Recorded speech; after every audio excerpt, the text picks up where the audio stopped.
So then, how does this discussion continue in the second part of this two-part series? I'm so glad you asked. I want to compare these updates to the upcoming, highly anticipated Warframe 1999 and see if it'll succeed where these updates failed. I don't want to make any real verdict until I've actually played it. Hey, let's get out of here, Arthur. Both of us. Okay? Okay.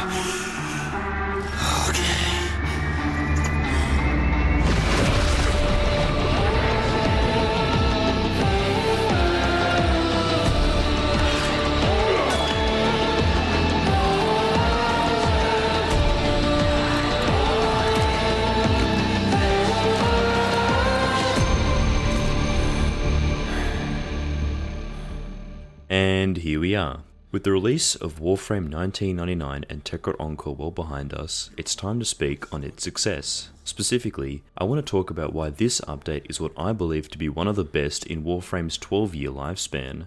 So, let's get right into it. This video will be relatively short, but that's because I think the answer to 1999's success is incredibly simple. From the get-go, the update had a lot going for it. It brought with it a great quest, great characters, incredible music, a gorgeous looking new tile set, fantastic new enemy designs, and plenty of evergreen content and quality of life. But even all of these things together would not have guaranteed its success. It was something else, something that was missing from both Railjack and Duviri, two other updates with similar anticipation. What 1999 had that these updates didn't was the conventional Warframe experience at its core. It was of course still very ambitious, yet it channeled that ambition in a way that did not compromise what we as players have come to expect and enjoy from the game. When it comes to Railjack and Duviri, their distinction and flavour were too central, rather than being peripheral, overriding core Warframe instead of working alongside it. That's why there were so many people saying things like, oh, I play Warframe because I want to play as my Warframe, it's in the name, especially in reference to Duviri, because the gameplay expected of Warframe was not being delivered. This is the key factor in the success of the update. Its design prioritized and complemented the tried and true formula that makes the game enjoyable, rather than pushing it aside. But it would be wrong to leave the discussion there. We simply cannot talk about 1999's success without talking about the people responsible for that success. One name in particular comes to mind, and I'm sure you're thinking of the same name I am.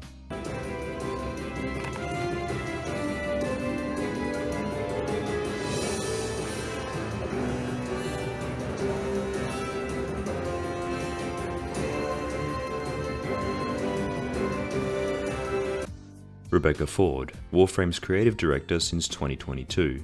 Not only does she have a very strong vision, but more importantly, she knows how to execute said vision and turn a simple idea into a fully fledged update, which shows when you look at 1999's timeline. It was announced at TennoCon 23 for a 2024 release, and although it was at the very end of the year, it made the release window but with one small delay, pushing the Technosite coder system into 2025, and launched in a surprisingly bugless state. My first impression of the update at TennoCon 24 was already quite optimistic, but you never know how an update will turn out. But Rebecca talked the talk and then walked the walk, and has been ever since she moved into the position. I imagine she will only continue to do so in the future, but we might talk more about Rebecca in a future video. Well, that's just about all I have to say for now. I think 1999 was one of the game's greatest updates and has set a very optimistic precedent for the future of Warframe, and for the team behind it. Whatever Rebecca and the rest of DE have in store for us, I'm here for it, because I know that they have not just the vision, but the means to execute it.